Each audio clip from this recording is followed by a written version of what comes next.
Merci. Xavier Paluskiewicz. Très très bien prononcé, Monsieur le Président. Je vous remercie.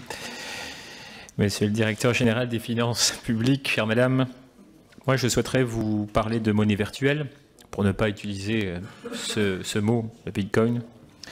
Tel qu'évoqué le 22 novembre dernier lors de l'audition de Monsieur Raoul Brier, le sujet de l'optimisation et de la fraude fiscale est au cœur des débats depuis des mois avec les différentes affaires que l'on connaît.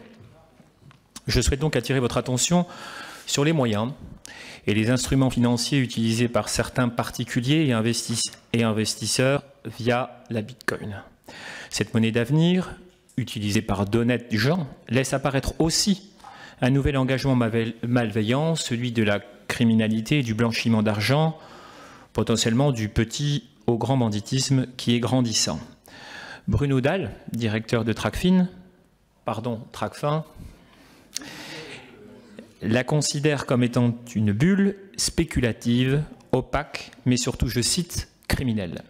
Ce même organisme indique dans son rapport que l'anonymat partiel, car cela laisse toujours des traces du Bitcoin, favorise tout un ensemble de fraudes et de trafics. En effet, les crypto-monnaies n'ont ni statut juridique clair et ne sont guère reconnues comme un instrument financier. Nous attendons donc beaucoup de l'actualisation de la 4e directive anti-blanchiment, actuellement en discussion au niveau européen, laquelle devrait contraindre les plateformes d'échange entre les monnaies réelles et virtuelles à s'enregistrer ou à obtenir éventuellement un agrément. Ce faisant, M. Bruno Le Maire a demandé récemment que ce sujet soit abordé lors du prochain G20, considérant, je cite, que la montée en puissance du Bitcoin présente des risques par rapport à la possibilité de financements illicites. Dès lors, je souhaiterais que vous puissiez m'indiquer, Monsieur le Directeur Général, quels sont les moyens alloués par Bercy et ses différents organes pour encadrer juridiquement et contrôler l'ensemble des blockchains qui, pour certains, et pour ne pas les citer Monero, ont été spécialement conçus pour rendre les transactions intraçables et échapper ainsi aux déclarations fiscales françaises. Je vous remercie.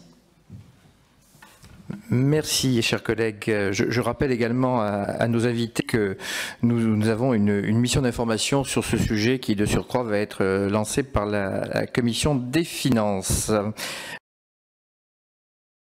Une dernière interpellation pour 30 secondes de Xavier Paluskiewicz et ensuite nous clôturons cette fois pour de bon. Merci Joël. Pardon, merci Monsieur le Président.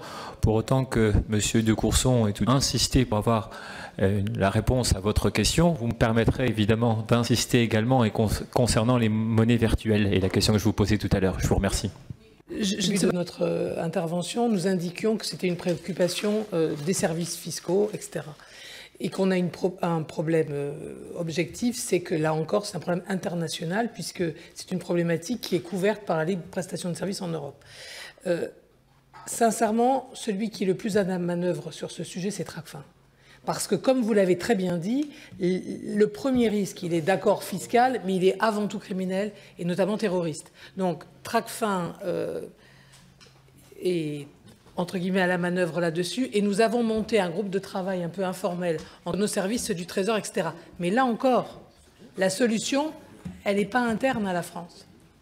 Il faut qu'on voit au niveau, vous l'avez dit vous-même dans votre question d'ailleurs, au niveau de la directive communautaire, etc. Voilà. C'est par la législation anti-blanchiment qu'on obtiendra des avancées pour notre finalité fiscale. Oui, ça c'est une préoccupation objective.